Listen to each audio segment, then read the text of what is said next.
I'm Ash. I'm Al. And we are Lovey Cosplay. And this is a live episode of Shit Cosplay Say. So we are answering a few questions that we've gotten since our last few episodes, particularly in relationship to some of our mental health episodes, as well as some of our judging episodes. So we've just got kind of a collection for you here of some different questions and answers. It's a true story. Sorry guys, I'm struggling with this microphone here. It happens. It's wanting to slide all over. Technology! I know. Yay! I'm not used to technology anymore. We haven't had to do this for a while. Well, and not to mention the fact that we haven't had to run an online panel in the same space. We've never done that, have we? So it's new. I know. know. That's a new concept. We've never actually run an online panel together in the same space. Yeah, usually we are miles and miles and miles apart. So, Ash, do you want to see the most 2020 thing ever? Of course I do.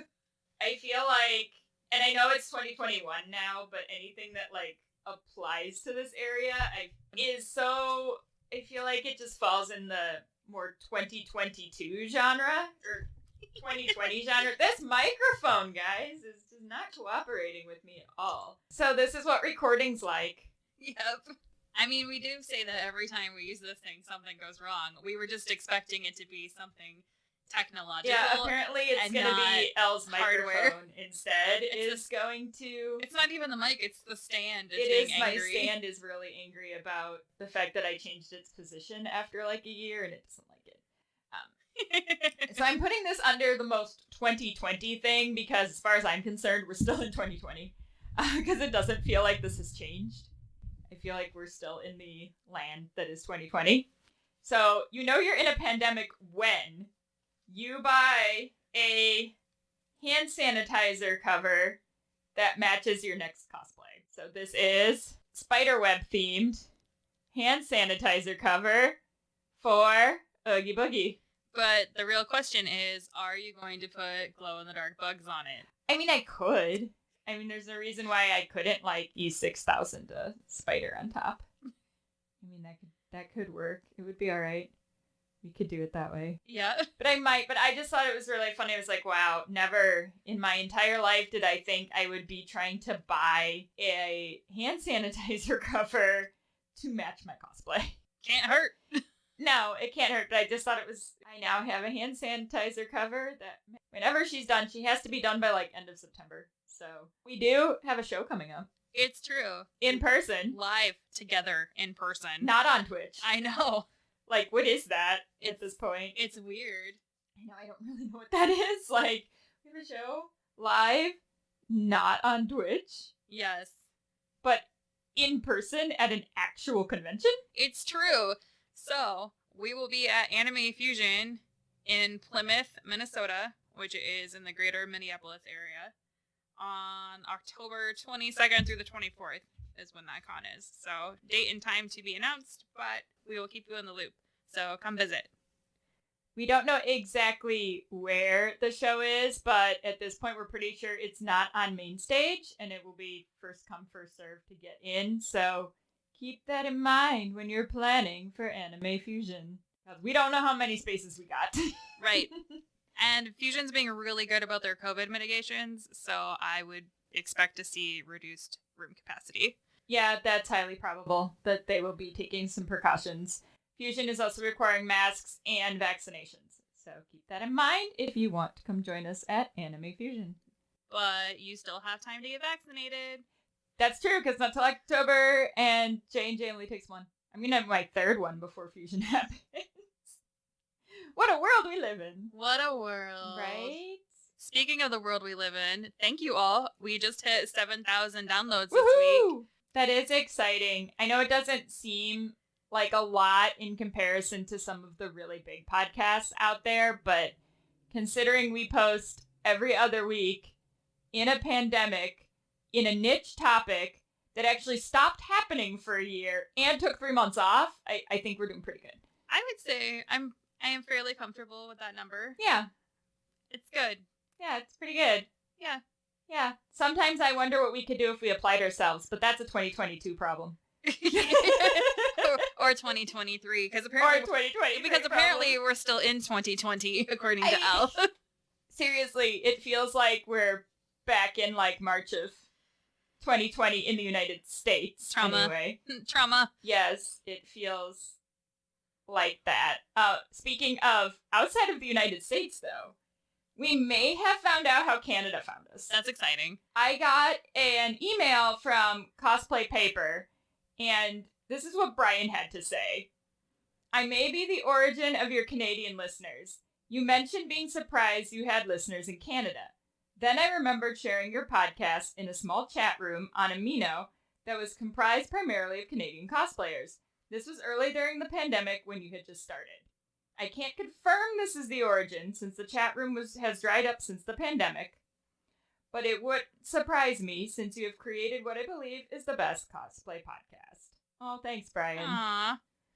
So it is possible that Canada found us before we did anything in Canada through a cosplay chat room. That's awesome. And thank you for your kind words, Brian, and thank you for sharing us. Yes. And I have a funny feeling I went and I looked at Brian's Instagram, and I think we may have met him at Colossal Con. Oh, could be. So, Brian, let us know if you were at Colossal Con in 2018, because I think we may have met you in the hallway. It's possible. But I recognize one of your costumes on your Instagram. 19. 18, 19, one of those. 18, 19, 15. One of those years when we went. One of those years that we went to Colossal Con way back in the day. Which seems like forever ago at this point. It really does seem like forever ago at this point. It'll be interesting. Fusion will be our first in-person 3-day since C2E2 2020. Yeah, that's going to be really, really odd. So, yeah. Speaking of C2E2, we did submit. We still don't know anything. Yes, because technically submissions have not closed yet at the time of this recording. So stay tuned. Follow the Instagrams. That will be a better place to find out whether or not we will actually be at C2E2 this year. So hopefully we will see you there. Hopefully. I mean, that would be nice. Yeah. I'd like to come back. We like Repop. I greatly enjoyed C2E2 when we went last year. So. And I'm very proud of how responsible they're being with their really giant-ass convention. Yes, that's got to be very taxing, having to be so very responsible with such a very large convention in this whole situation. Yeah. That's probably not very much fun, honestly. Oh, I'm sure they get lots of hate, but they get lots of love, too. And if there is a con you want to see us at in 2022, let the convention know. Yes. And us. And us. But it's going to be better if you let the convention know as well. Getting that kind of support, getting multiple messages from multiple people will always help fuel their fire for booking us a little bit. True. We're hoping to hit some states we haven't been to for a while. Fingers crossed. We'll see what happens. Yeah. So we do have some questions that were submitted as follow-ups to answer. First question, are you both on task to finish a costume by the end of the year? Well, I am, because I have to finish one by September. I need to decide what I'm making before I answer that question. Yeah, that seems to be your biggest, hold up right now is there anything I want to make besides my ICL costume at the moment? I will say that I am planning on throwing together a costume, but not necessarily sewing a costume. So I do have costume plans that are technically new. But as far as sewing something from scratch, I need to decide what I want to wear to, say, Fusion or C2E2 if we go before I can answer that question. Yeah, if you have any suggestions on what we should wear to Fusion, let us know, because we really don't know what we want to wear, at all. We're being prissy princesses about it, and being like, well, maybe this or maybe that. We're primarily at Fusion just for Saturday. We're going to get there Friday evening. So we don't have a lot of cosplay time, and we're looking for something that won't be too fussy, because we have to change in the cosplay area, so. Yep. Trying to find something that won't be too fussy that we can still wear while judging the masquerade. I don't know what that's going to be now. I'm hoping Ning Long shows up, and I can finally work Genshin Impact, but God only knows. No update on that either. It is now the end of August, and I don't even know if she has shipped. So we'll see. One of these days. One of these days, I will live my Genshin dreams and cosplay some of them. all of them. At the same time. At the same time. Oh my god. Could you imagine, like, a mashup of all the Genshin characters at the same time? You're like, I just need to wear one piece from you. Like, and one you're piece just gonna from wear, you. like, you'd end up with just covered in, like, sigils. And, little glowy bulbs. and glowy bulbs, and, like, it would be visions everywhere. You would just be covered in different visions from the different areas. And the most ridiculous looking leggings ever. Well, yeah, because that's obviously a Genshin requirement, is that you have to have absurd tights and or leggings. Like, that seems to be a character requirement for most of the women A lot in of Genshin them. Impact. Yep. And honestly, the men's pants, too, have, like, crazy designs on them. Zhao's got a freaking tattoo, so, I mean, you know, there's, like, how hard can we make this for cosplayers to actually replicate? Well, you know. I feel like that's what the goal is. How hard can we make this for cosplayers everywhere to actually do these costumes? Which is why I ordered Ningguang, but now I'm paying that price. I don't really want to make her. I just want to wear it. It's the project management triangle. I know. You picked easy and inexpensive. Therefore, you have to wait I know. 5 ever. I know. I didn't think I was gonna wait literally 5 ever. Yep. That wasn't in the plan. I knew, like, probably 2-3 months at least, but I ordered her in April. Yeah, so that's definitely at least. we're at 4 now. I'm assuming it's gonna be 6 by the time I get her. Yep. Speaking of finishing costumes, how is the no con crunch plan going? Okay. So I'm doing better. I am working on, I stopped Hinoto, so if you haven't caught up yet, I am taking a break from Hinoto because I'm tired.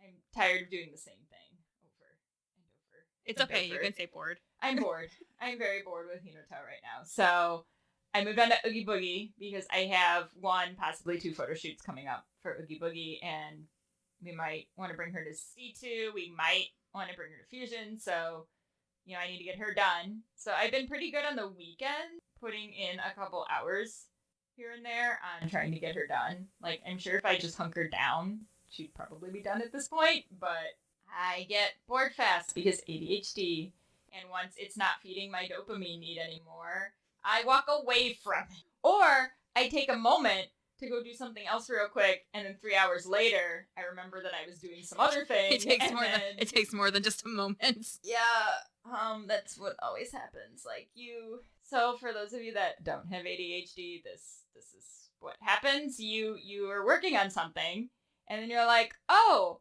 I forgot to start the dishwasher. So you go downstairs to start the dishwasher, and then you're like, oh, that counter is dirty. I should clean that.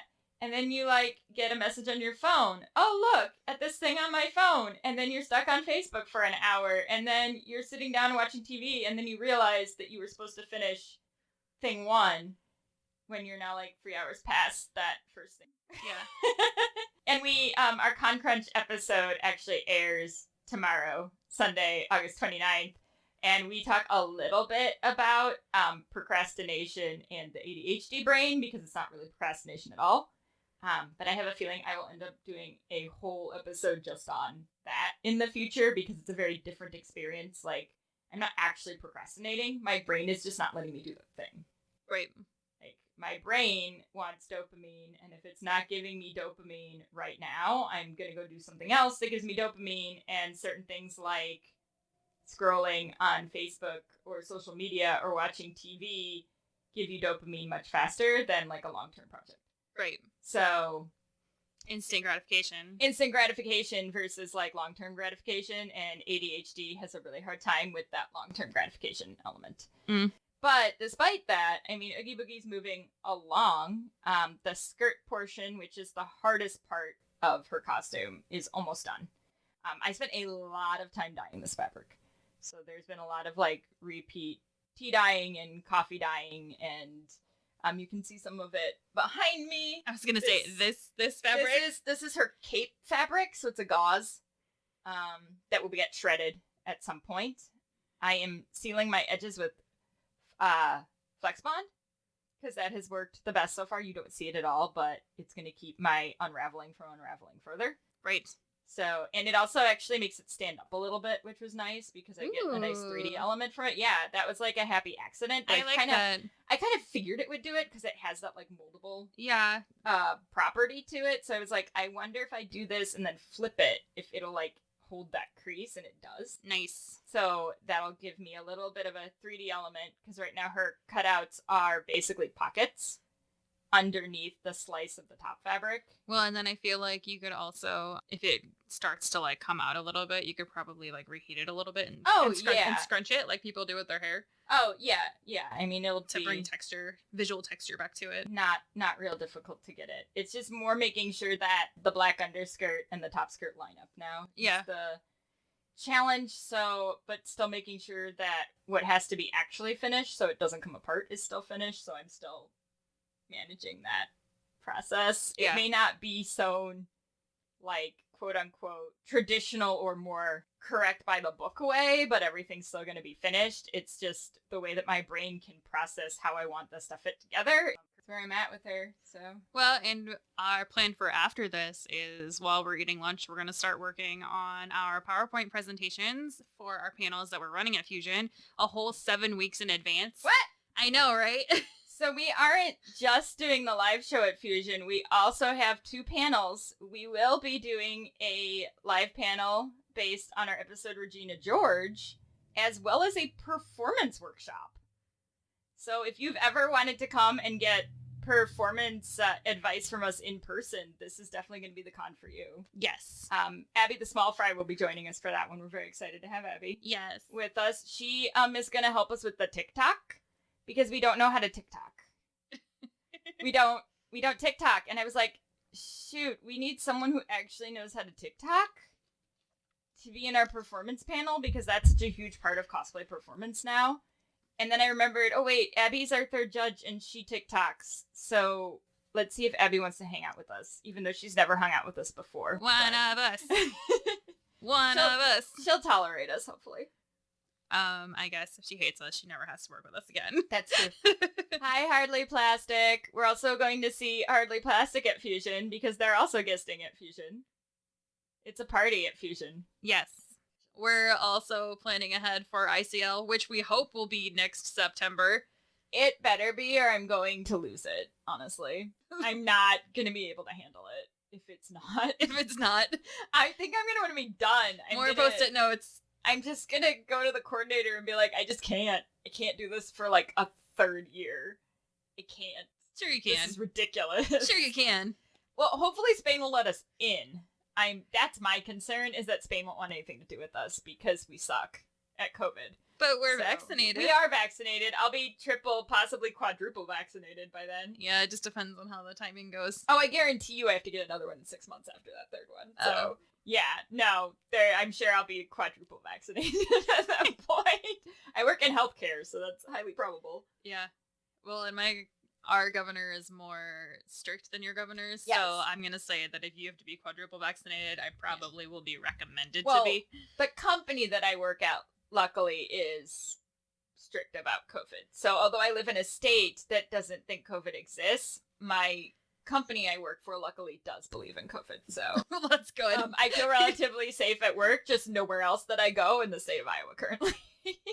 Illinois just got their mask mandate back starting on Monday. That's right.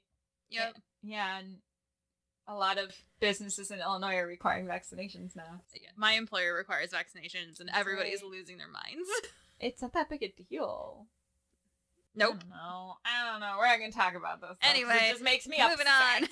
Moving on. Ideally, we will not have to put another sticky note up and say we are team 2023 because I really don't want to. Because you really don't want to. I really don't want to. I think I might cry and scream and like throw a conniption because I just can't. I can't.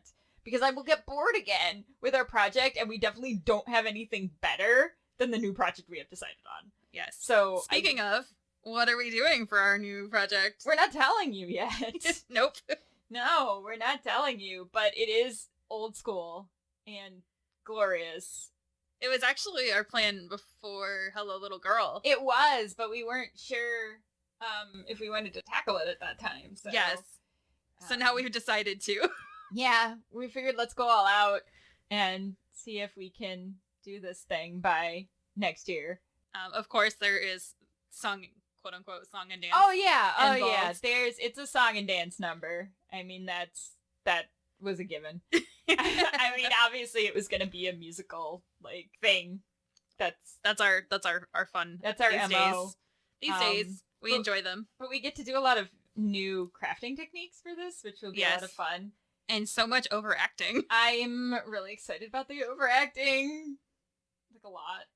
I mean, granted, Judar was a lot of overacting too. It's a different kind of overacting now. It is, because I'm not necessarily evil. But well, and then I'm also really excited. I'm still chaotic neutral, though, in a way. I am really excited for the follow-up skit to this too, because yes, that's right. We have another plan. Skitception. Skitception, where we're going to take. Well, I don't want to say too much. Yeah, we don't want to say too much. My fabric is, however, sitting in limbo in India right now. So I don't know when it's coming, but that's why we started early, and I ordered fabric really early in case it didn't come from India like it was supposed to. And oh, look at that, COVID screwed things up, and it's not gonna get here when shocking we planned it to get here, but that's okay because I have time to wait. Yes. So I did not have to cancel my order because I have time to wait. That was definitely something that we learned when working on Magi for Yomicon, was waiting on overseas shipping. So. Yeah, because almost all our fabrics came from overseas. A large portion of them did. A large portion of fabrics and trims, yeah. Yeah, because we got a lot of things from India for that project, too. Yeah, my Korean silk. And Korean silk. Which I think technically came from Arizona, but... Well, still. It was originally from Korea. It was originally from Korea. It came from Korea once upon a time. Yep. Because it was at an antique store, right? It was at an antique store. It came from Korea at one point in time. Speaking of ICL, do you have a refrigerator large enough for the 3 of us to be smuggled into Europe next year, asking for a friend? I mean, I think we determined that a box was the better way to do this than an actual refrigerator, right? Yes. Because we were going to go in the refrigerator box, and we were going to put C80s into a freezer box. That's right. But we now need one that would, all 3 of us would, do they make it? I guess if it was like an industrial-sized refrigerator, it might be big enough for all 3 of us. We have refrigerators that are walk-in where I work, so I feel like that could be a thing. So we need an industrial-sized refrigerator box. Probably a crate at that point. So that us and C80 can all fit in the same crate to go to Spain if they bar us from going to Spain. Because that makes sense. We're it's all gonna good. Sneak ourselves in. Do we currently have one? No. But that doesn't mean we won't. Speaking of refrigerators, yes, we're hoping that Phil will make his first appearance at Fusion. That's the goal. So stay tuned. You may get to meet Phil. Or Baby Finally. Phil. Or both. Well, Baby Phil can totally come. Baby Phil. Mini Phil I have. And good deal. I also found marshmallows. So if you weren't at our C2E2 show pre-COVID, we threw marshmallows into the audience. Yes. A bag of marshmallows got passed around the entire audience. We can't obviously do that anymore, but I found those individually packaged gourmet marshmallows, and so we may or may not be bringing those to Fusion. Yes, we actually gave the marshmallows to one person, and then they were kind enough to share with the rest of the audience. That's right. They were, now we like, it's sharing funny. is caring. It's so funny though, because I think of that now and I'm like, wow, we'll never be able to do that again. We'll never be able to do that again. That'll never be allowed again. But we could totally do individually packaged marshmallows because they are individually packaged. That's right. So they are safe and gluten-free. It's a win-win. It's a win-win. It's a win-win. Yeah, we can't really say more about exactly what we're doing for ICL, but we have a lot of things we have to learn for this project. Which is why it's very important that we do not con crunch it. No, because we may or may not also have to teach me how to not have 2 left feet. We can see how that goes. This is fine. This is fine. We'll leave that to the professional. This is fine. Elle might need some lessons. It'll be fine. All right. So, obviously, this originally started because we were going to talk about self-care. That's so, right. Why pay attention to non-traditional self-care as a neurodivergent? Okay, so if you don't fall on the neurodivergent spectrum. I'm going to guess that's probably where this question comes from. When we say the neurodivergent spectrum, typically we're talking about autism as well as ADHD. However, a lot of things can sometimes apply to certain mental health conditions too. But in general, it's for you're considering how the brain works. And like we kind of talked about that seeking of dopamine. Certain things don't always give you the same amount of relief depending on how your brain works. And with the neurodivergent spectrum, there is typically some issues with sensory processing.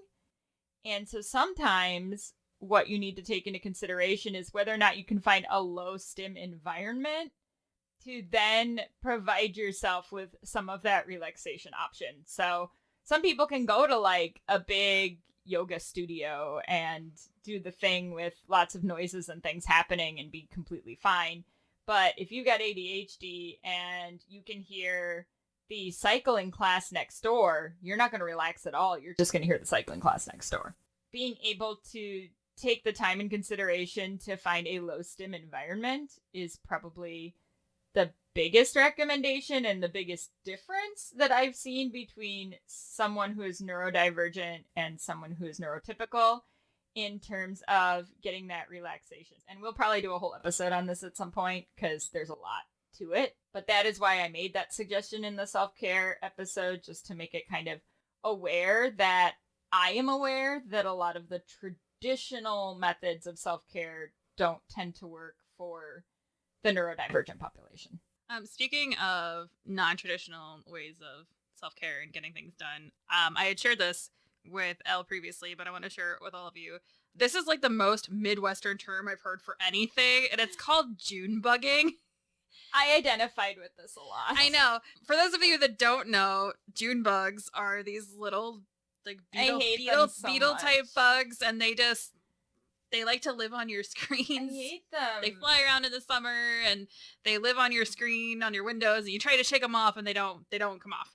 So with that in mind, the concept of Junebugging and I will give credit to the person that originally posted this. So their screen name is Jumping Jack Trash. They refer to a solution called Junebugging, in which case you pick your goal for the day and you are super, super specific about it. So instead of saying, and like their example is, instead of saying, I'm going to clean the bathroom, you say, I'm going to clean the bathroom sink.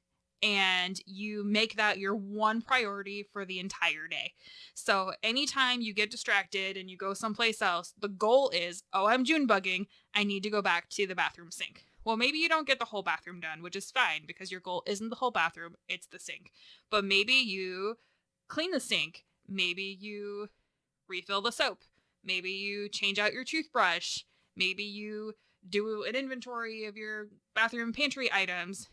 Maybe you realize that you're completely out of soap, so you need to go to the store, and while you're at the store, you happen to get your grocery shopping done. Maybe you realize that your hand towel is looking a little ucky as it's sitting next to the sink, so you go ahead and throw a load of towels in the laundry and get some of your laundry done. The focus is, oh yes, I'm going to go eat something, but I'm going to come back to the sink. Oh, I'm going to go do this other task that I've decided on, but I'm going to come back to the sink.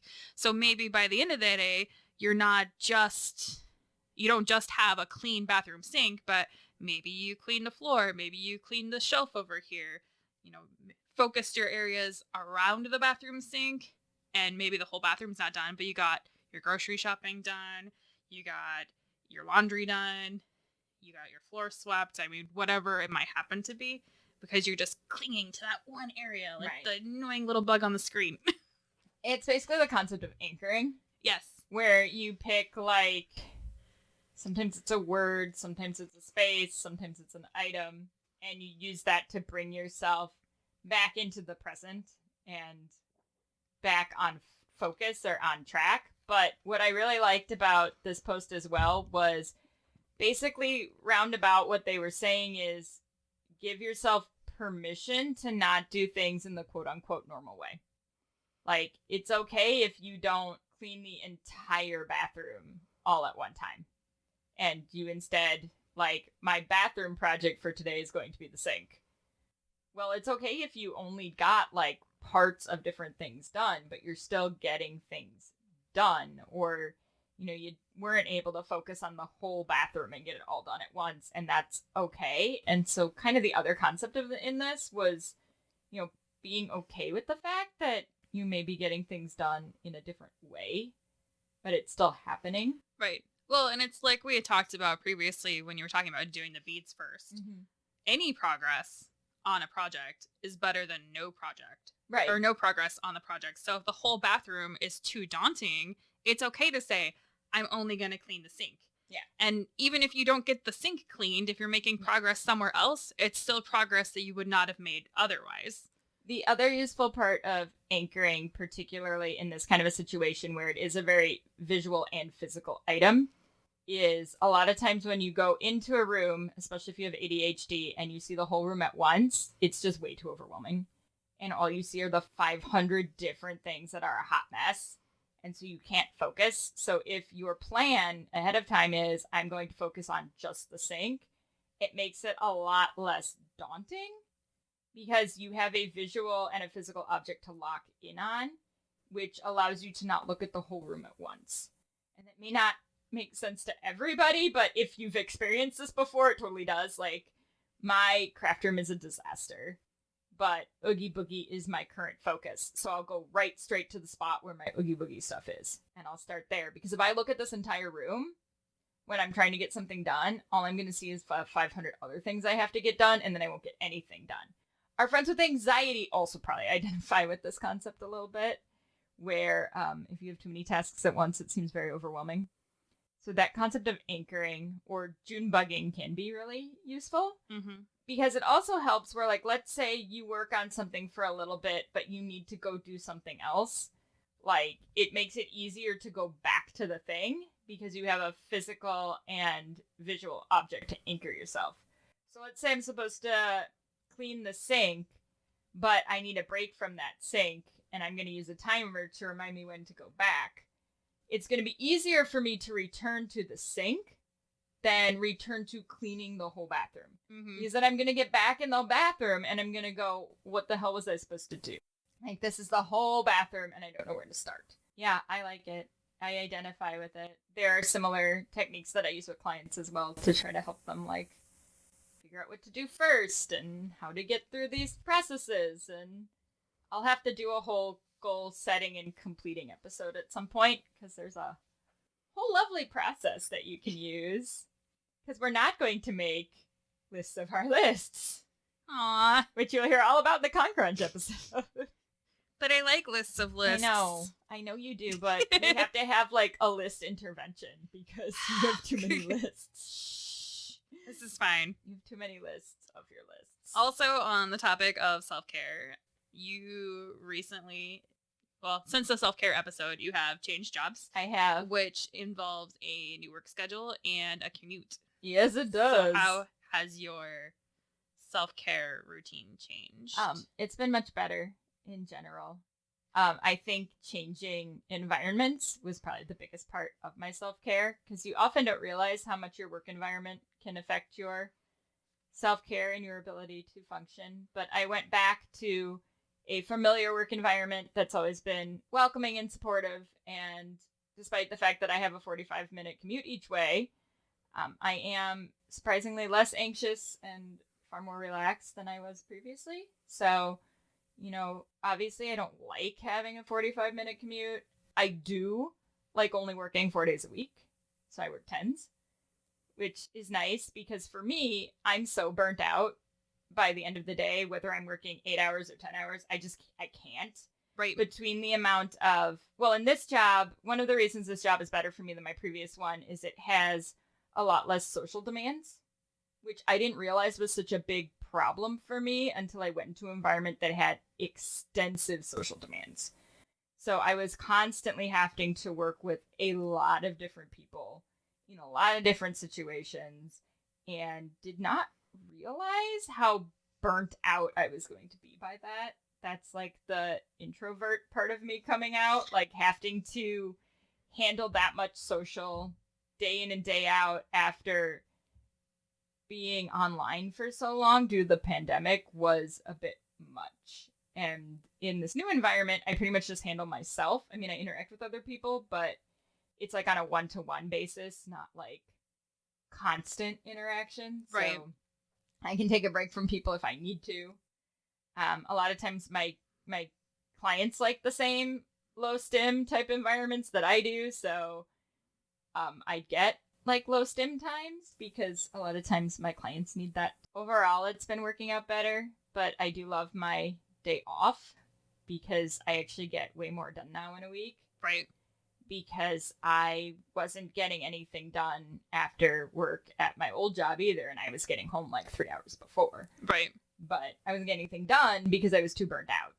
So at least now I don't worry about the fact that I'm not getting anything done when I get home because I have that extra day off. Right. So that's been also a weight off my shoulders because I didn't realize how much I was pushing myself to get things done during the week because I didn't have enough time on the weekend. Now, being gone for one weekend to see Wigwig really threw me off. I'm still working on that balance of like, well, what happens if I don't have Friday evening, Saturday, Sunday, or Monday? Right. To do the thing. Like, I'm still catching up, and that was like 2 weeks ago. It's still a process, but I'm definitely doing a lot better health-wise. Good. So I do think that it was a good decision overall. I mean, you've had more changes than I have. Yes. So since our self-care episode, I went back to work from my maternity leave, which was about as I expected it to be. They do say that having kids definitely changes your perspective on a lot of things, and I would say for me that's also true. But I've had to make some changes in my routine. So I told you all about my like daily shower that I absolutely had to take even if I wasn't washing my hair. Well, now I find it easier on me to do that in the evening instead of in the morning. I made that switch too. Especially because previously I would take the shower first thing in the morning, but especially with as hot as it's been, like by the time I get home, I would just want to take off my work clothes and hop in the shower for 10 minutes. And then if I do decide to go through some or all of my like hair care routine with washing my hair, that gives it some time to air dry before bed, as opposed to waking up and having to deal with it all in the morning or going to work with a wet head. I've also found that if I prep everything that I know that I'm going to need for the next day, right when I get home or right when my husband gets home from work, I find that to be a lot easier on me as opposed to trying to rush to do everything in the morning. So that's changed a bit.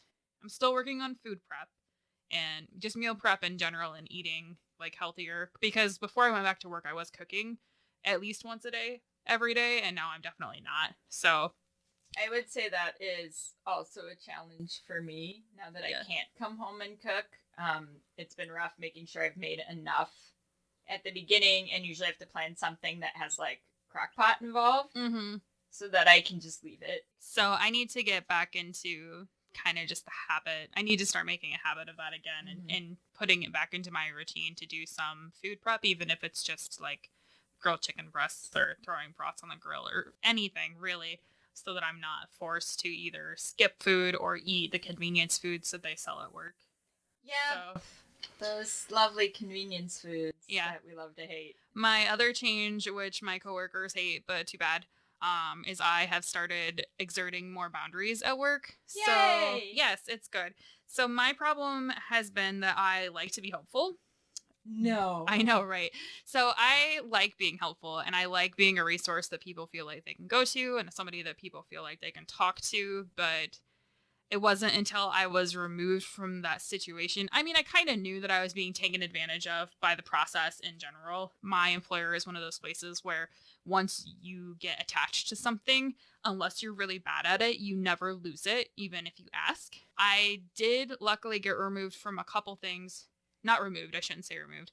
Luckily, I was able to get other people put in charge of things that I was put in charge of with the excuse that I was going to be gone for an extended period of time on leave. And luckily have not had to take those back in any sort of full capacity. I have put my foot down and said, no, I can't do this anymore on several things. Unfortunately, people don't necessarily agree with me.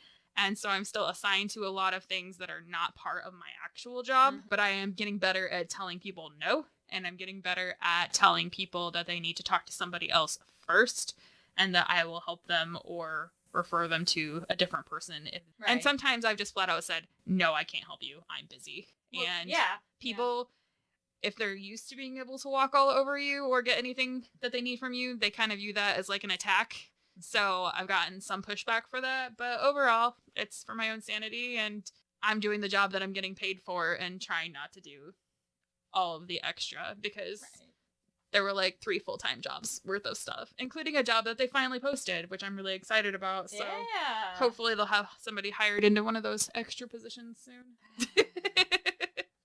Boundaries. Boundaries is important. They're beautiful. I'm really bad at them. Yes, I need to give you my handout from my boundaries group that I used to do. I'll just post it on the wall in my office. Actually, you should. That's where some of our podcast episodes come from. If you guys haven't caught on to that yet, is groups that I used to run when I was doing more things with adults. All right. But we're making progress on ourselves so that we can soon make progress on our cosplay. It's true. Speaking of progress for ourselves, what is one thing that you want people to know about guesting? Oh, yes. So we get questions about guesting a lot. So if you have any more specific questions about it, like, feel free to ask us. But we're probably going to end up doing a second episode on guesting at some point, because I think there's a lot of misconceptions on how you get a guesting appointment, because they don't really come to you as much as you may think that they do. Cons don't always come to you, so sometimes they do, sometimes they don't. I think one of the most important things to remember in terms of guesting is that your self-care is important as well. Sometimes conventions will ask too much. And it's okay to say no. It's okay to say no to a guesting appointment. We've had some that are it just wasn't going to be reasonable for us to be able to pull it off. I mean, we've had requests that have included like tabling and judging, and then on top of that, 4 to 5 panels, but we're going to give you a badge. Oh, we've also had people want us to create entirely new costumes for their con. Oh yeah, we did have a request once to make specific costumes for their convention. And I'm like, yeah, you're not paying us enough for that. Like, yeah, that's a cute idea, but that's a lot of money, and you're not really paying for us to be able to do that. So, take into consideration, like, if you feel like it's too much, you do not have to do it. Like, other opportunities will come along. Yes. You do not have to take everything that's offered to you. And it is okay for you to say, I'm sorry, but that's not quite enough. I need XYZ in order to provide you with that much material. For what you are offering me, I am willing to provide X. Yes. Like, we do that all the time where we'll go back and forth with conventions and be like, well, for what you're asking, we would need X. If you want us to do what we can provide with what you're offering, then this is what we can give you. Right. It's okay to negotiate, and it is okay to walk away. Mm-hmm. And just say no. You should always keep in mind about how much they're asking from you, because sometimes it is just way too much. Like, even paid guests get some downtime. Like, big industry guests get some downtime. You feel like you're literally going to be running in circles for an entire 3 days, you may want to consider figuring out how you can have them work in some time away from the floor so that you don't get completely burnt out and you can still give the attendees your best. Because you're not going to be your best on Sunday for your last panel if you've completely burnt out through the rest of the weekend. And we've done this, so we're saying this from experience. Yes. Where we have accepted positions where there was way too much asked of us. And then people are wondering why the quality is significantly less by the time we're doing, like, our last panel on Sunday. Well, we did 5 panels. We did the masquerade. We did another show in the evening. We did, like, opening ceremonies. Like, yeah, we're a lot. Burnt out. And make sure you eat. We'll con mom you. Sleep and eat. Eat. Hydrate. But wear comfortable shoes. Just know what you're worth. And you don't have to take less than what you're worth unless you want to. There's always a balance of, like, I really want to do this versus I don't really want to do this, so it has to be the right price kind of deal. Think about that too. Like, if it's something you really, really want to do and it seems relatively reasonable for the offer, but it's like less than what you would normally do, like, that's up to you, right? But if it seems really unreasonable and it's not really a convention you want to do anyway, well then why bother? Right. I mean, it's not worth it then. Well, and you have to remember, it's not just the time and effort that you were putting in at that particular convention. Did you have to take time off work to go to the convention? Do you have to take time off work for travel? How far are you having to travel? Are you having to provide your own transportation? Are you going to have to pay for your own transportation? How much prep work is it going to require before the convention? So there's a lot of outside considerations besides just what couple, whatever your at con considerations are in terms of programming or tabling or judging or whatever you might happen to be doing. Like, you've got those work hours, but you also have all the work that goes in ahead of time. That loss of pay was something that I hadn't really thought hard about until like this past year. And I was like, wow, we do lose a lot every time we have to take a Friday off. Yeah, to go to a convention. Like, especially with me, my PTO is terrible. So sometimes it's paid, like unpaid time off. So then we also have to take into consideration, like, how much money are we losing in comparison to the money that we're gaining? And is there any way to slightly get it balanced out? And unfortunately, we both have decent paying jobs. So It's hard to get that to balance out. We did the number once, and it was way higher than any convention would ever want to pay us. They wouldn't want to do it. Wow. Okay. So if we took into consideration that, like, if we didn't get paid on, like, one day, how much it would cost us, plus all our expenses at the con, plus the travel, if they were to literally cover everything. But you don't think about that. So. But you should. It's a lot. Well, and you can still do it, obviously. Oh, yeah. You can still choose to do it, but you should be educated in what exactly it is that you're being asked and what exactly it is, I guess, you're giving up. Yeah, it's like, is the benefit weighing well with any cost that may occur? So if the benefit is outweighing that cost, then it may be worth it to, like, bend a little bit. But if it's not going to, then it may not be. That's probably our biggest thing with guesting that it took us a long time to figure out, is that cost benefit balance. Yeah, we'll have to do a whole secondary episode on guesting because it's a complicated process. I got one more question on our submitted list.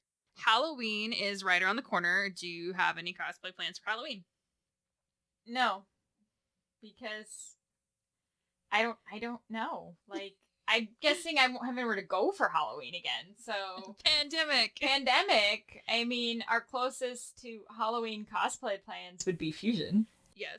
Not really, because I'm assuming we're still going to be pandemic-y. I think that's a safe assumption. Especially where I live. Yeah, no. I have no plans. We are planning our Halloween episode, though, and it should be pretty hysterical. Yes. We may do that one live again, because that was a really good time last time. Yep. When we did our Halloween episode live, but we are going to tell a convention horror story. That should terrify you all. So I mean, it sounds scary. It's definitely still terrifying to a lot of people, I'm sure. Join us. It causes some PTSD. It probably will cause it. Triggering. It might be triggering for some. Like, legit, it actually could be. So we'll have a warning. You have bad memories from this specific event. We will send you a warning beforehand. Warn you ahead of time. Because there probably are some people who have some pretty awful memories of that event. So I would say so. We can also tell our own little anecdote of slightly being involved with that event for like a hot minute, and then never mind. But yeah, I know you have Halloween plans because you have a baby now. Yes, so I am working on the plans for our executive producer's first Halloween. Yes. But that's right, he got promoted. Executive producer. He did. That was the last time we recorded in person. Right. He got promoted to executive producer. Currently, I think I have my husband on board for doing family costumes, which should be super fun, but his are just clothes, so that's nice because he doesn't have to do anything too outrageous. But I want to do Super Mario Brothers. It's going to be Mario, and the baby is going to be Toad. And then I'm going to do the Winter Games version of Princess Peach, which is essentially her tennis dress on top of a jumpsuit. I guess I have, like, side Halloween plans because I might make Daisy just because those would be really cute eventually. Yeah, I found this, like, ridiculous, like, velour tracksuit I'm gonna put underneath the tennis dress. It comes in orange, I'm just saying. Please. Yep. That sounds horrible. I know. I'm not sure if I'm committed to, like, making the wig or if I'm just gonna buy, like, one of the cheapy Bowsette wigs because it's the ponytail and not, like, the full, like, flowing locks. Oh, that's right. So it's a little bit, you can just go to clip, and then do the crazy bangs. Yeah. I like it. So we'll see how, like, into the bangs I feel like doing. It depends I mean, it would be a good practice for, like, doing the crimping crazy bang thing. Yeah. Or I might just wear the chintzy wig for Halloween and do the wig, true. like the fancy wig for a con. Yeah. Because I mean, those would be super cute. It would be super fun. We could and it's casual. We could bring them to a convention we haven't announced yet. Yeah. But we may have a winter convention coming. It's true. And then we could play in the snow. That is coming in a state that we've been to before. Hint, hint. But not a while. But not for a long time. But we did once upon a time. All right. So we did have looks like one final question pop up in the chat. When making costumes, let's say you do the draping style on a mannequin and it's kind of crudely sewn. How crude is too crude to self-sewing to enter into a smaller competition? And this is from Lady Cage. Hi, we miss you. I mean, you can enter whatever you want. So, like, why not? Well, and especially for, like, a smaller show. Yeah. Like, small shows are the same as big shows in the sense that the masquerade is really like anybody's ball game. It's all entirely going to depend on who and what shows up. We've been to small cons where we've had, like, full Transformers show up. Yeah. And people that did, like, custom corsetry and leatherworking. And we've been to other small cons where only one person made their entire costume. Yeah, I mean, why not? Especially if you did, like, all this draping. Like, that's really the big part of that costume anyway. So that might be fun. I say do it. I say why not? There's no reason not to do it. I mean, what are you really out if you do it other than just, like, whatever time it takes you to enter the contest? I like that you asked just because you wanted to see what we would respond via that question. I mean, we've all had something crudely sewn in our lives that has also probably been entered into a contest, so... Yes. Seize the day. Do the thing. Do the thing. I can think of multiple slightly terribly sewn costumes that we have probably entered into events. Everybody starts somewhere. Everybody has to start somewhere. And sometimes you want to just compete for the fun of it. 50th episode is slowly coming your way. We are taking submissions for a portion of the 50th episode. So the 50th episode is titled Confessions. We will be telling you our biggest confession to date. Yikes. In detail. Yeah, we were never actually going to ever talk about this. We swore ourselves to secrecy. But we're gonna talk about it because we actually think it's kind of important we talk about it. We need to close the door on it too, I think. Oh. So maybe. But I think it'll be good for people to see that this happens to the best of us. We'll be telling our confession, but we would also love some confessions from you, our listeners. So if you have a confession you would like to submit, and it can be 18 plus, it doesn't have to be under or being PG-13. We'll kind of decide if the episode's going to be 18 plus or not after we see what we get in. Yes. But you can either submit it to podcastscs@gmail.com, or you can DM us on Facebook or Instagram at Lavi Cosplay. You can also send it via, like, if you want to be truly anonymous, you can send it via a Google form that we have on our Facebook page. For these particular submissions, please label them confessions if you can. So I remember to ask if you want credit or not, because some people might prefer to be anonymous for these and some might want to be credited. But we're going to do a listener story section of this particular episode, so please send us some fun things that we can throw in. If you've had anything wild happen at a con or involving cosplay or fandom or anything of that nature, we will take it and it may appear on this episode. And then we'll be halfway to our musical episode. We will be halfway to the musical episode because we made a pact in the beginning that our 100th episode would be a musical episode, which I believe means that season 3 will have 100 episodes, and we may have No, it might be season 4. Probably 4. Y'all have to stick with us that long so you can get to the musical episode. Yep. Yeah, you can't quit on us before then, No, you can't quit or on you'll us never get to before hear it. You won't get to hear the magic that is the 100th episode. All right. Well, thank you so much for joining us. Again, I'm Ash. I'm Elle. We are Lovey Cosplay. And this is Shit Cosplayers Say. You've been listening to Shit Cosplayers Say, an LVC production. You can find us on Facebook, Instagram, and Twitter at Podcast SCS. Our website is lavicosplay.com. Have a fun, crazy con or cosplay-related story, absurd cosplay question, or just something in general to share with us? Email us at podcastscs@gmail.com. Thank you for listening, and remember, just because you can doesn't mean you should.